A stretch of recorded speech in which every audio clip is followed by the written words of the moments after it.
गुरुर्ब्रह्मा गुरुर्विष्णुः गुरुर्देवो महेश्वरः गुरुः साक्षात् परं ब्रह्म तस्मै श्री गुरवे नमः तस्मै श्री गुरवे नमः तस्मै श्री गुरवे नमः.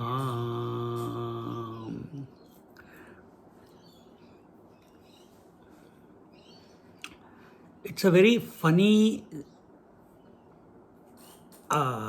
situation where the only equipment that we have,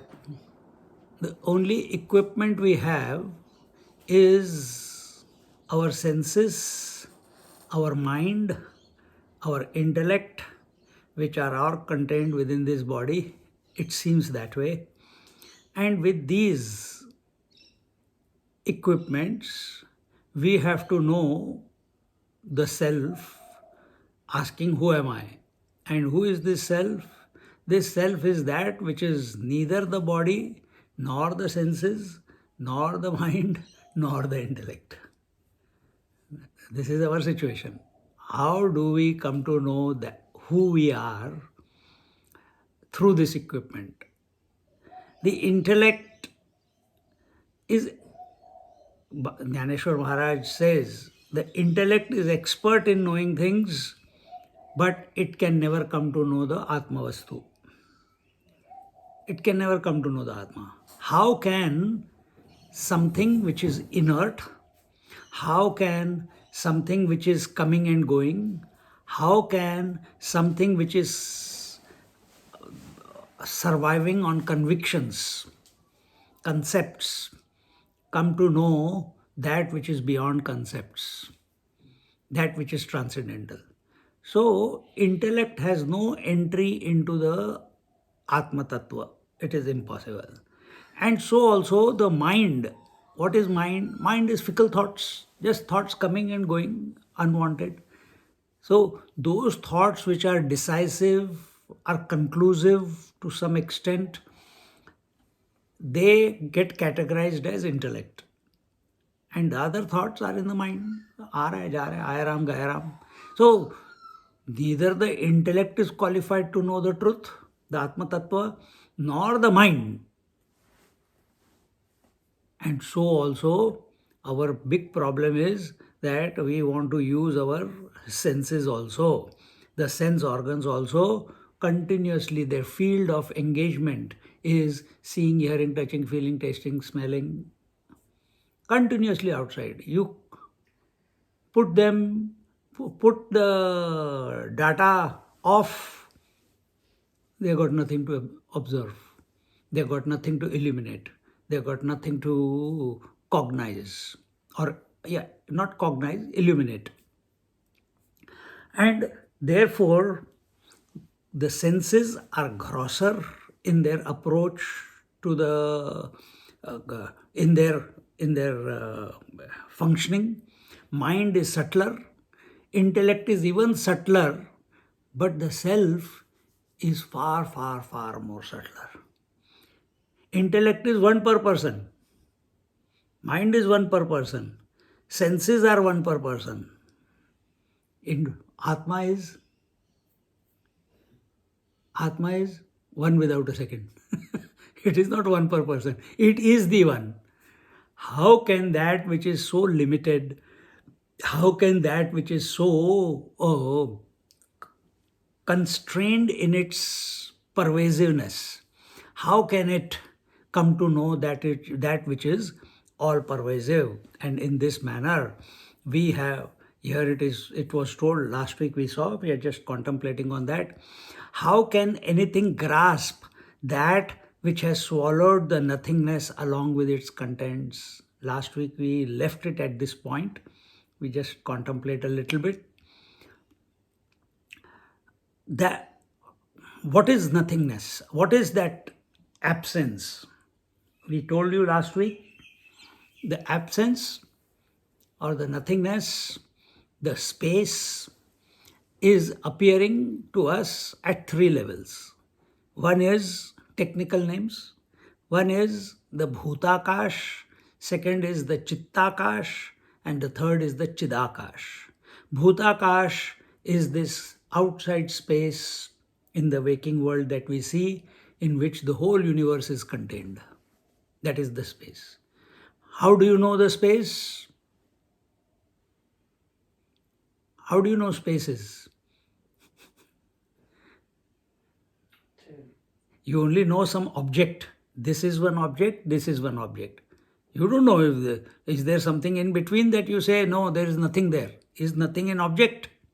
No. Yet, our experience at this moment of the world is, the whole world is contained in the space which I have never seen, which I can never see, which I can never know. Right?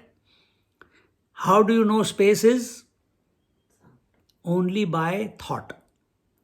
Only by thought. So the entire space, the idea called space, is in your mind. So just like when I say Ravi, if I say Ravi, immediately Trupti, Khushal, Munish, and all your whatever I know about you, that box opens up, isn't it? Similarly, when I think of the thought space, the whole box of the universe opens up. And this happens every morning when you wake up.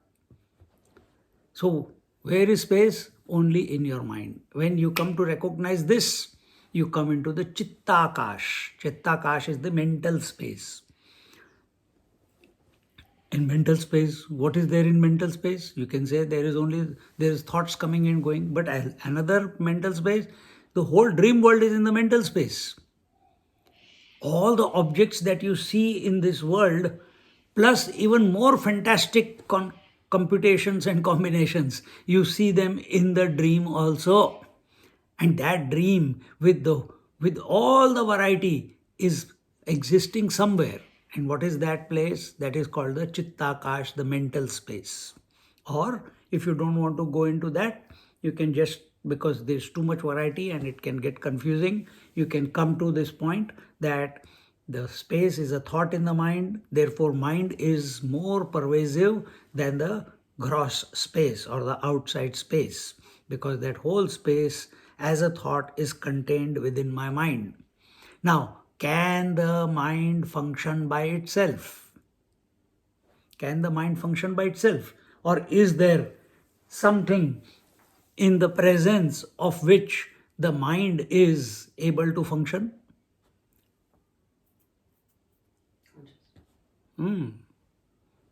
When our attention goes on to that principle, onto that to that tattva, to that consciousness, to that witness sakshi, in whose presence even the mental space is coming and going. Meaning what? Sometimes mental space is there. And how does that mental space change? As the waking space, as the dream space, as the no deep sleep space, continuously changing. Who is knowing this? I am knowing it. Suddenly, we have come from the gross space to the mental space, and when our attention is on this Atma Tattva, immediately we migrate, or we can't even use the word migrate. At that very moment, the gross space and the mental space, means Bhutakash and Chittakash, stop having an impact on the self that I am. That very moment, provided our attention, attention cannot reach the Atma, because attention is in the mind. Attention is in the mind, it cannot reach the Atma. But do you need to know yourself through the mind? That is the question. And this fine tuning, just like in the radio, we used to do correct, at that exact point has to come where the sound will start coming. It's exactly the same way. We have to tune ourselves in such so finely that we are able to transcend and accept without a thought that I continue to exist. That it's not that I think, therefore I am, therefore thinking is taking place in the mind. This fine tuning, it's very subtle. It does not happen when you are living at your sensory level. It will not happen. It will not happen when you are living at your mental level.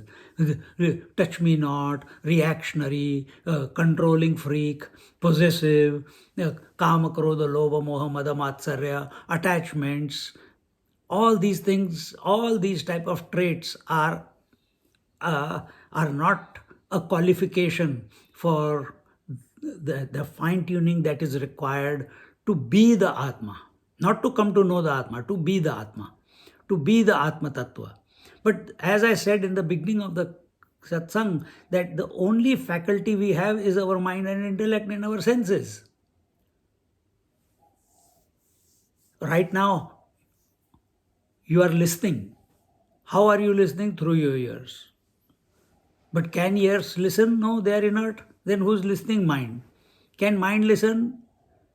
It is also inert. How can you say mind is inert? Anything that comes and goes is inert. Anything that comes and goes is temporary, it is finite, where that which is finite is inert. That means, inert means that which is not conscious. So your mind is not conscious. It's only a thought that is coming to your ears and through your ears going to your mind, appearing as a thought and then going away. So this predisposition that I will understand, that I will come to know, that I will surrender, that I am meditating and all that, all this is, get out of it. Unless and until you don't think in this way. To think in this way, you need to be calm, cool. You have to have a disposition where you are absolutely clear that nothing at the sensory level, nothing at the thought level, nothing at the conceptual level can ever make me to be the consciousness. I am consciousness in spite of all that. I am the consciousness which illuminates all that.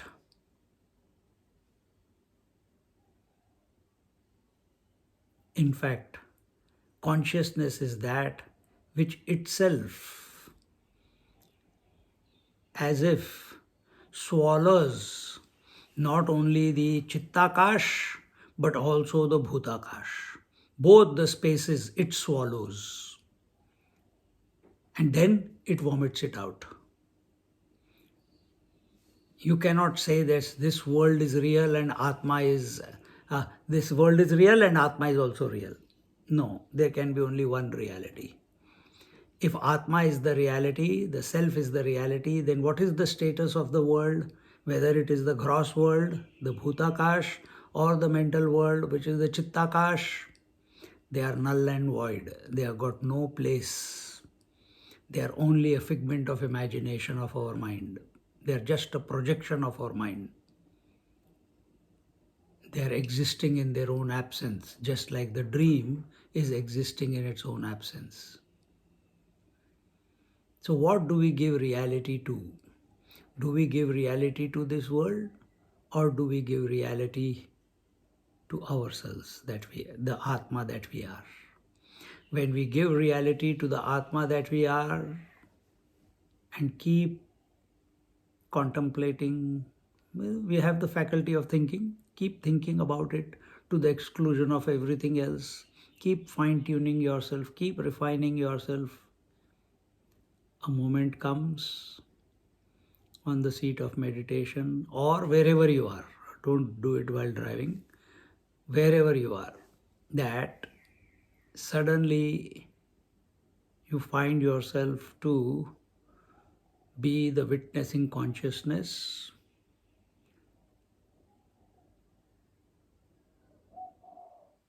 First stage is witnessing consciousness.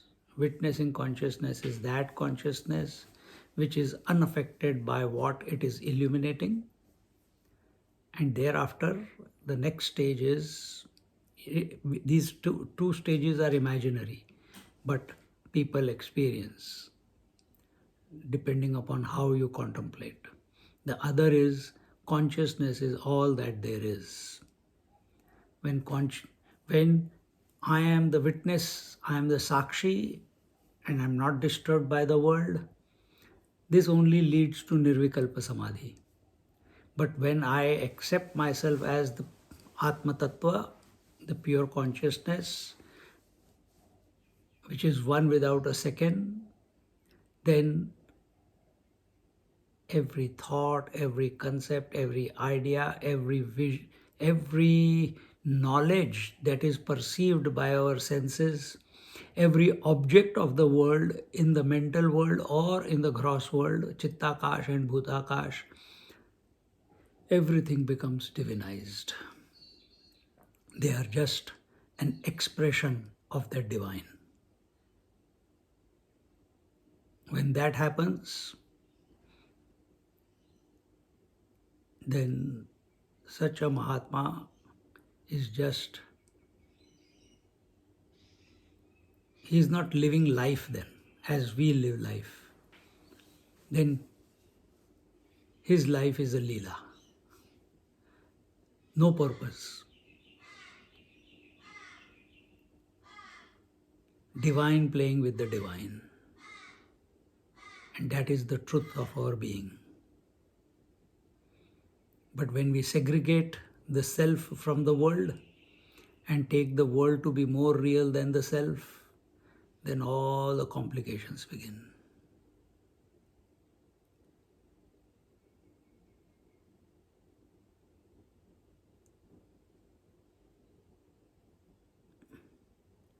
Being the witness,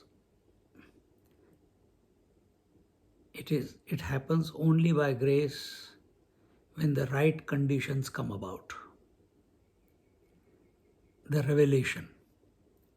You are always the self, but it gets revealed under the right conditions. Right condition is from extrovertedness become introvert. From giving validity only to sensory perceptions and thought perceptions, accept that you are the one who gives validity to the thoughts and the sensory perceptions. Turn the whole thing around. Instead of thinking and being, be and illuminate everything else. Be the illuminator.